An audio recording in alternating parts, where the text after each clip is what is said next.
Welcome, inquiring artistic minds, to Monet Cafe. I'm artist Susan Jenkins, and I'm excited to bring you a beginner series in pastel, and it's prompted by you guys. I did a little survey, and you guys were emphatic that you would love some beginner art lessons. So first, let's go over this very simple supply list.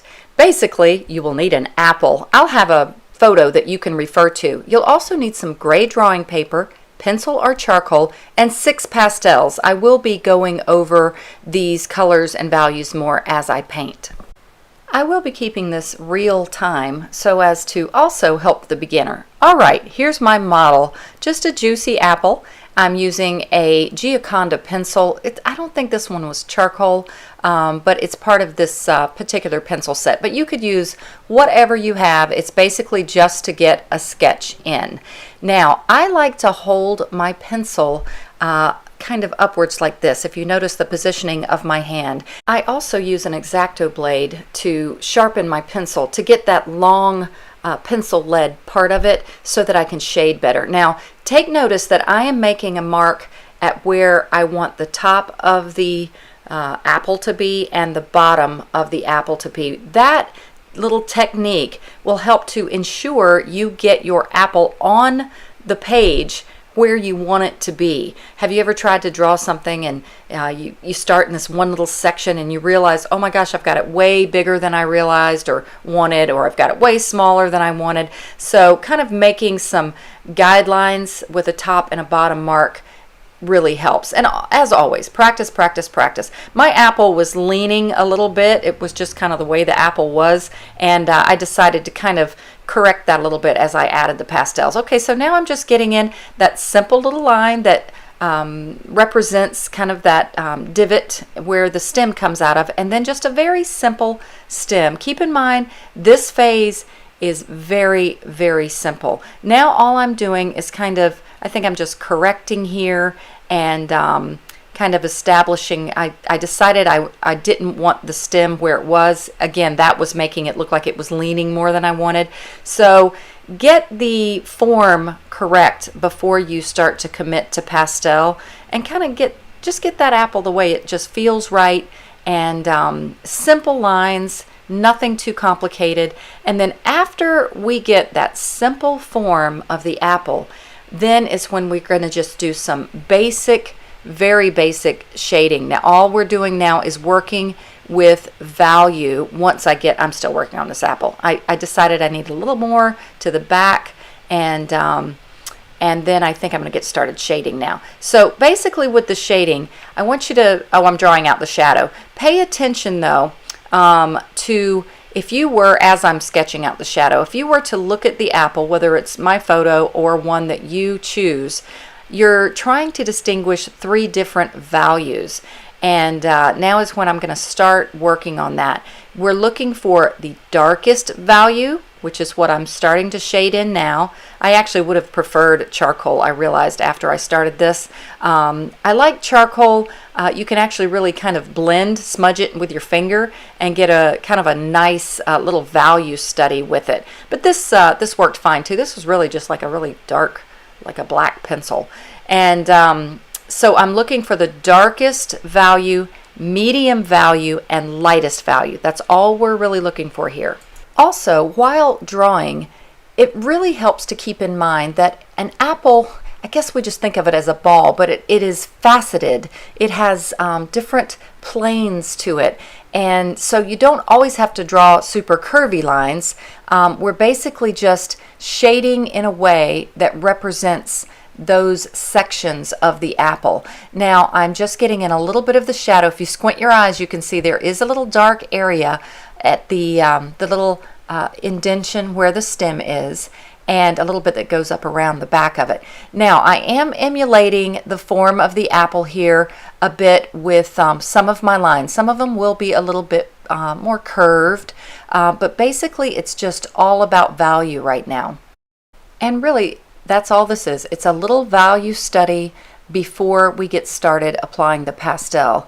The color of the paper, the gray tone of the paper, is really like your middle value, and then I have really just added dark and kind of medium values to it as well with the pencil and how I'm smudging it here. And this is what I was saying I like to do sometimes with charcoal, is it does blend a little bit better than this does, but this worked for the purposes of this little demonstration.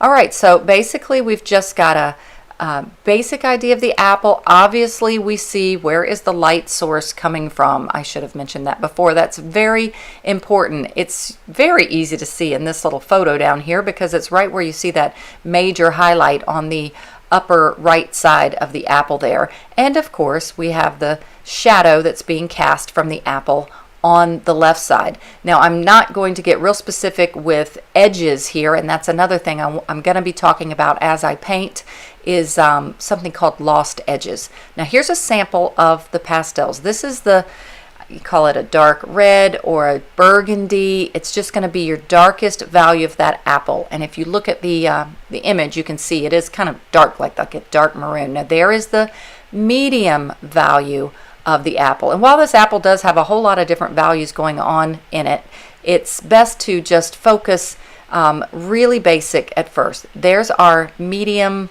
to light orange. It's not, I'd say it's a medium orange.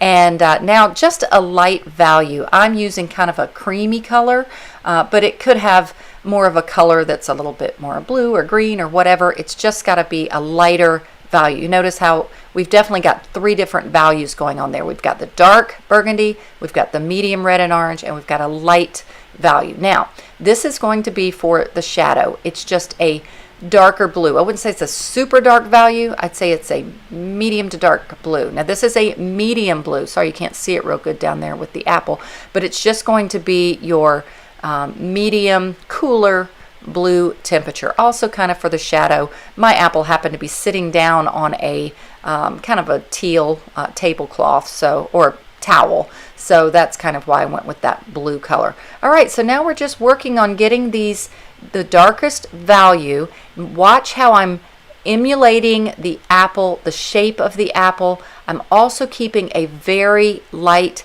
touch here. Now, even though I drew out the apple with the pencil, that was really just for a guideline. You're going to notice when I'm working with this pastel, I don't make any lines other than the stem at the very end.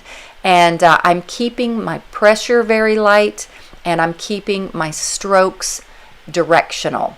All right, so there is the darkest value. Now I'm going to the medium value. I'm using the side of it too. I break my pastels, and actually sometimes they get a little too small, but I'm using it to get that middle value of the apple. And again, I'm thinking about if I was rubbing my hand or my pastel across that apple, how would it curve, or how would I have to move my hand or my fingers or pastel to get that motion or that direction of the apple. And so that's what I'm doing here. I'm emulating, it's like I do it in my mind and I let my hand follow. So still getting in this middle value red. Now I want you to notice I'm doing some of the middle value over the darker value, and that's an important lesson. In pastel painting, we typically work dark to light, laying your darkest values down first. Now you can see how I'm just gently blending the lighter and the darker to kind of get a different value there. It's not as dark as like the beneath part of the apple, and it's not as medium value as the plain medium value that I have just on the more of the right side. Now I've got my little bit of orange here, and I'm going to use that. You notice how where the stem comes out, that's a little bit lighter in there. You see that? The light from, actually it's my studio light, is kind of shining down in that little area, and it's also shining on the upper right of this apple. So I'm again making those little directional lines to kind of give that feeling of roundness or curve to the apple. And once again, I'm blending this medium value orange over the red that I've already put down. And you see how that's already giving an indication. We've just used 3 pastel colors here and 3 values here as well. So now I'm actually correcting the shape of my apple a little bit. Remember how I said when I drew it, I mean, you want to get it generally right, but you do have the ability to correct some as well. Now also too, like I mentioned before, I don't have any lines that I've drawn. I've used the sides of the pastel for this entire process of painting this. And I think sometimes, I'm just reinforcing the darks here, I think sometimes that's why people, they get a little confused or think, pastel painting, how do you call it painting? People think of it as drawing, but drawing is usually more using linear marks, and painting is also covering up usually the entire surface, or mostly. And also these broader strokes, you're really using a pastel very much like you would a brush in painting. Now I am using the darker blue that I picked out for the shadow, and all I'm doing here is just basically kind of sketching in with the side of my pastel, again using the broader side of the pastel, just kind of giving a general indication of where the shadow is. And again, trying not to make an edge, or I shouldn't say an edge, a line, a single individual line. Now just to kind of soften up that shadow a little bit, I usually don't blend with my fingers in regular pastel painting, but sometimes I like to soften up a shadow or something, because I want this apple to be more prominent than the shadow. Now I'm going to the middle value blue. Here's where I said you could see that blue a little bit better now. And I'm again just using the side of it to kind of just get a general idea of the blue that I saw underneath. It was actually a teal color, but it doesn't matter. Even if you pick a different color here, just make sure it's kind of a medium value. I thought the blue went along well with the shadow that's coming from the apple too. Now you'll notice I'm blending a little bit of that blue onto the edges of that shadow, just because it all kinds of things tend to blend together with light and with shadow. And now you see we've got more of a three-dimensional feel to this apple because of the shadow and because of the other blue that we've laid down. Now I could leave this apple just as is, and we could have just used even less colors here, but I'm going to use this right here to get that little bit of reflection that is on that part where the light was hitting, where kind of behind where the stem comes out, and just little simple strokes here. And again, kind of keeping a soft touch. And now I'm just kind of paying attention to where that, I'm using the side of the pastel of where that highlight is on the right side of the apple there. So, you know, this really, when you start adding a little shadow underneath and you start adding these little highlights, then you really start getting that three-dimensional effect of it feeling more real, like it's not just flat on that paper, that it's coming off of the surface. And for these next few, I think, minutes, I was just kind of fine-tuning a little bit. You notice how that apple has some stripes in it that were a little bit lighter. You want to be careful not to get your, I'm showing how it gets dirty. Sometimes you have to wipe it off. You want to be careful not to get your, that light value orange or medium value orange. I don't want to get too much of it over on the left side of the apple, because you notice, look at the photo, that's really in shadow. So we want to keep that more shadowy on the left side and darker values. So again, this is really starting to look like a little apple. Again, this is not going to be a super advanced type of lesson. It's just to get the basics, but really the basics are so important.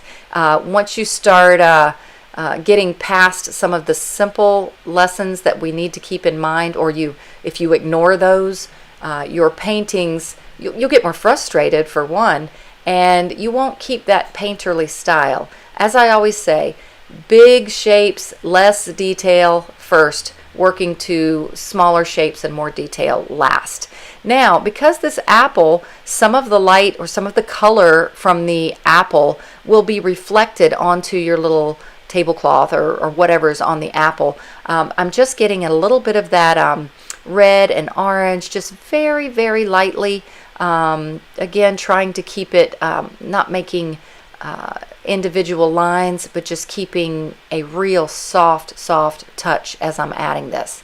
And then again, I can take that and soften it up with a little bit of the blue on the top. Now you see how these have been working?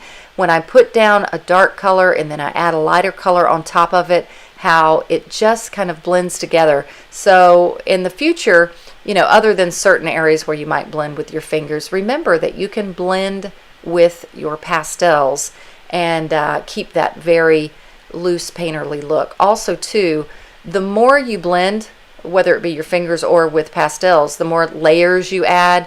As you continue to add layers, you lose the brilliance of the color of the pastels. So trying to not overlayer is a really good method or strategy to use with pastel painting. Having an efficiency of stroke, not just painting willy-nilly and then correcting so that you end up with mud when you're done. Now again, I could have left the background just the color of the gray paper, which was kind of nice, but I thought, you know, let's go ahead and add, you know, where I actually did have some light kind of reflecting on a wall behind the apple. So I thought, you know what, yeah, let's just add a little bit more dimension to this and make it, you know, a little bit more interesting.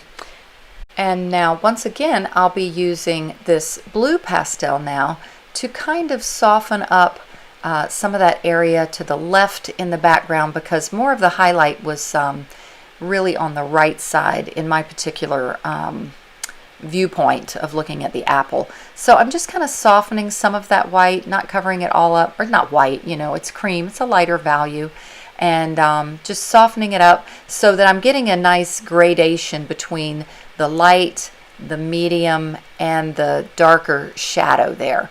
And now again, I'm blending a little bit more with this pastel because I did have it a little bit lighter. If you notice in the reference photo, see how it's lighter, the wall behind it is lighter on the right side than it is on the left side. And not that I have to represent that exactly like I see it, but it's just general guide here.